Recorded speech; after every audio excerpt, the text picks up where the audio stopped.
আজিলৈকেতো আপোনালোকে সব ভাল দেখিলে অহা কালিৰ পৰা এখন বেলেগ পৃথিৱীও দেখিব ট্ৰেজাৰীত যেতিয়া দৰমহা ল'ব যাব এনপিএছৰ নম্বৰটো বিচাৰোতে ট্ৰেজাৰীৰ এজনে 500 টকা খুজিব ইমানলৈকে মোৰ কন্ট্ৰোল আছে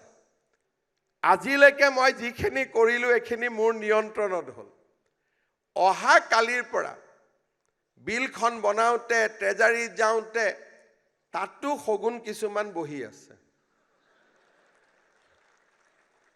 আৰু মোক মানুহে কয়ও যে মামা আপুনি ইমান ধুনীয়াকৈ মাটি মিলি চাকৰি দিলে এতিয়া দেখোন পইচা খোজে এইটোৱে হ'ল অসমৰ দুৰ্ভাগ্য মই অনুৰোধ কৰিম যে আপোনালোকে ট্ৰেজাৰীত হওক অফিচত হওক টকা নিদিব আৰু অধিকাৰৰ কাৰণে আপোনালোকে যুঁজিব যে আমি টকা নিদিয়াকৈ চাকৰি পাইছো ইয়াতো আমি টকা নিদিম আৰু আপোনালোকক মই ডিসি সকলক কৈ ৰাখিম সিনিয়ৰ অফিচাৰ সকল আপোনালোকে ক'ব যে টকা খুজিছে আৰু যদি এনেকুৱা পৰিবেশৰ সন্মুখীন হয়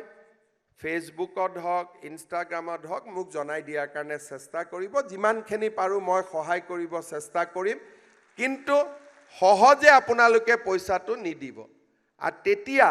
তেওঁলোকো লাহে লাহে পৰিৱৰ্তন হ'ব কিন্তু আমাৰ মানুহবিলাকে গৈ দিয়ে এজনে বুদ্ধি দিয়ে যুজি কি হ'ব দি দে 500 কিন্তু 500 * 5000 কিমান হ'ব সেইটো বহুত হৈ যায় সেইকাৰণে আপোনালোকে নিদিয়াকৈ থাকিব